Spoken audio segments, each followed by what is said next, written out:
Hey guys, it's Carrie. If you're new here, today I'm doing an Apple Watch review on my Apple Watch. My Apple Watch is a Series 1, and I know this is not the newest series, but there is no reason you can't go and get a 1 instead of 3.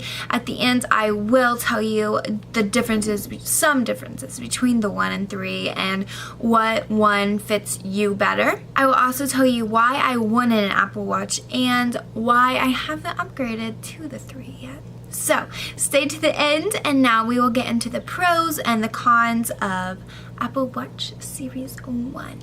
You have to enter a 4-digit code to get into the watch. You don't have to have this passcode, but I do, just in case like it's sitting somewhere charging and someone picks it up and wants to get into the Apple Watch, because you can get into your messages, you can get into your email, you can get to your social media if you really want to, but we'll get into that in a little later. Another really awesome thing, here is the face of my watch. This keeps track of the activity level. This is the red is the outer circle, which is the amount of calories that you have burned. The green, which is the center one that you saw, it is exercise, because the watch is, the program wants you to get 30 minutes of exercise a day. And the inner blue circle, the littler one, it wants you to stand up 1 minute out of 12 hours. If I just sat here and watched Netflix for the next like 3 hours, then it would stay at 5 and it would like ding, it would like buzz at the end of the hour and say, stand up, you need your minute. Okay, another awesome thing that you can do on the face, a lot of people have the face as a picture. You can do customizable pictures which you can control on your phone. So I will show you that real quick. When you get your watch, you get this little watch app, obviously, and once you go into that, you can see right here all the different faces. Here is my current face on my watch right now. You can just have the time. This has the date, the time, the weather, and then if you click on the little heart, it'll tell you your heartbeat, your activity, and then if you want to work out, you hit that little running guy. Okay, so then the clock, random pictures, Mickey and Minnie, and then these are my own pictures. So like you can put customizable pictures on your watch face, which I used to do that all the time. So there's that. The next pro that I have is when you play music from your phone. Like, let me just show you. So you can literally pause it, you can fast forward, whatever.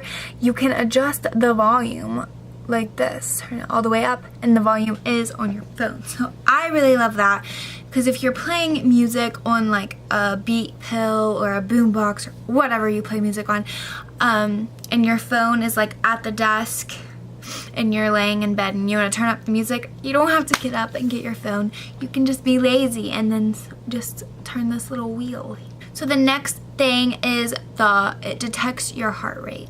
So it's really awesome, because if you're sitting down and your heart rate goes like above 120, which again, you can pick what you want, what heart rate you want it to notify you. So mine, I have 120. So if my heart rate goes over 120 in 10 minutes when I am sitting down, literally like should have a resting heart rate, and it goes above 120, it notifies me and says check your heart rate. It also keeps your activity records. So if I go into the activity app, if I hit this little workout button, here are all my workouts.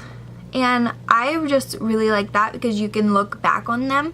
And another thing that I really, really, really like on the Apple Watch is that, as you can see, like my workouts aren't all the same.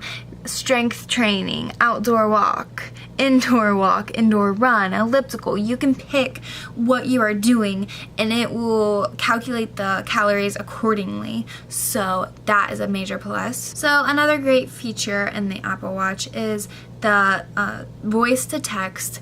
If you are driving, cleaning, busy, don't have time to grab your phone and send a text, and someone texts you, it'll notify you, and you can hit the little microphone and you just speak to your watch. It'll type what it thinks that you said. Sometimes it's not correct, but it types what it thinks you said, and then you just hit send, and it's super simple. If you are sitting in class and you can't have your phone out, but someone sends you a text and is just like, hey, are we getting dinner today?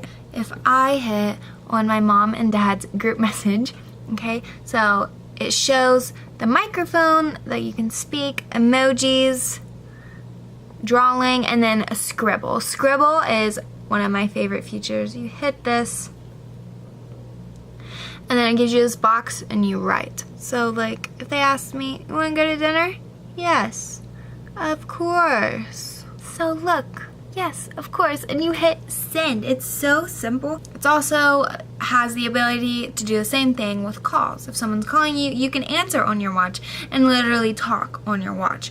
So it is more convenient for driving if you're driving and your watch is right here while you're driving, so like the microphone's not bad.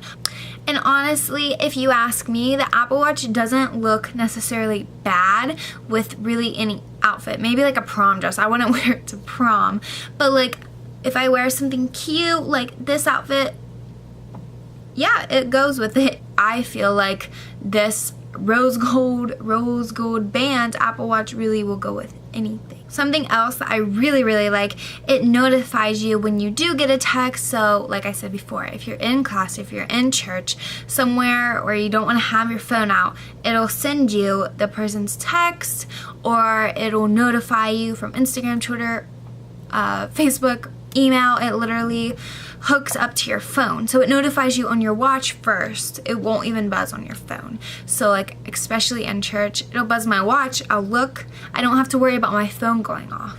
So okay, so now let's get into the cons. The cons is definitely the battery life. I do not like the battery life. I mean, it's not bad, it lasts throughout the day, but by nighttime it's like 10% left, and if you do not charge it every single night, then you're not gonna be able to use it the next day. And of course, since it is an Apple Watch, I've never tried Spotify on my Apple Watch, but I've heard that it only does Apple Music, which would totally make sense because it is Apple product and they want you to use Apple everything. But it works so good with Apple Music, so pro. Again, something I do not like is the cost of the bands. If you look at this one, I've had it a year and a half. It's kind of wearing, oh, it's not focusing. It's kind of like turning like this, it's like losing its pink, like, and of course it's probably my fault, but you know, bands are about $50, so I'm not gonna just be able to go buy a new one just like that. Another thing I don't like is when you hit this button, here are all of the apps, and it gets almost all of the apps on your Apple Watch, but the problem is they don't really work all the time. So just for example, I'm going to show you, I did take off the apps that really didn't work because it just bothered me so much, and those were like Instagram and Twitter and Facebook. They won't work really that well at all.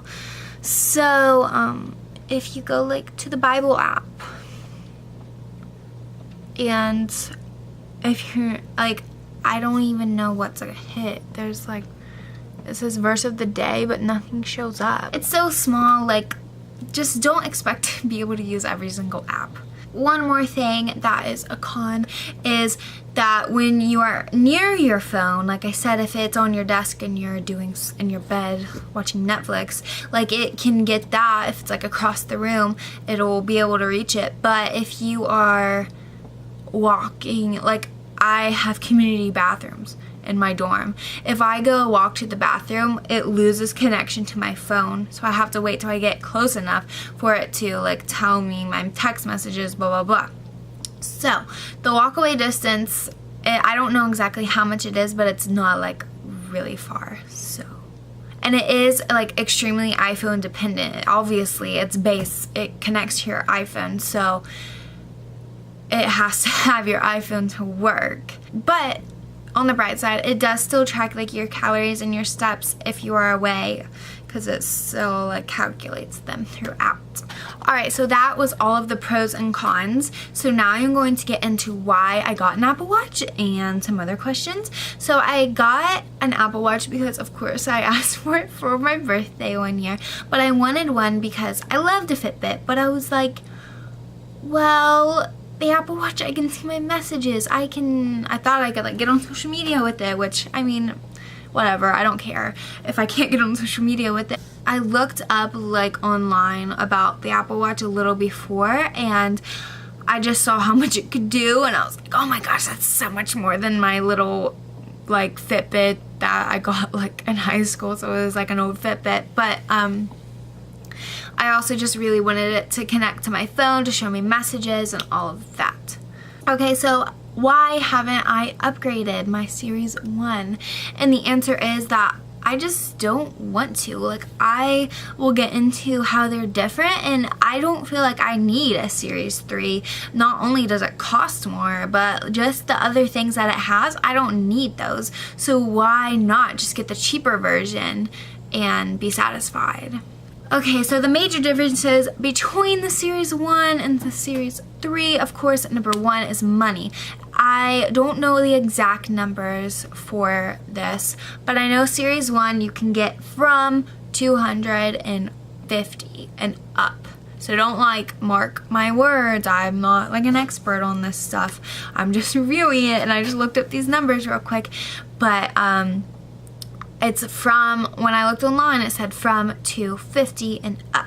And the Series 3 says it was $329 and up. And then I saw $399 and up. So I'm not sure, but I know it's the high 300s. It's at least like 100 more than the Series 1. And then that is not counting the cellular data that the Series 3 uses. The Series 3 you can get with cellular data and GPS, and you have to pay $10 a month for it. So obviously Series 3 has the cellular data, which is better for runners, I guess, so you won't have to carry your phone outside, which I run, but it's usually on the treadmill, so it doesn't matter. Series 3 is water resistant. Series 1 is splash resistant. And with the Series 1, Siri doesn't speak back to you, so I will show you. What is the weather outside today? And ba-boom, it is there. Well, it was there, but it will tell me. And I guess with the Series 3, if I say that, it will speak back to me just like your phone would. So guys, I hope you liked this video, and if you do, give it a thumbs up and tell me in the comments below if you would like me to give more reviews and what you want me to review. So don't forget to subscribe to my channel for more videos. I upload every single week, and I will see you next time. Thanks guys, bye!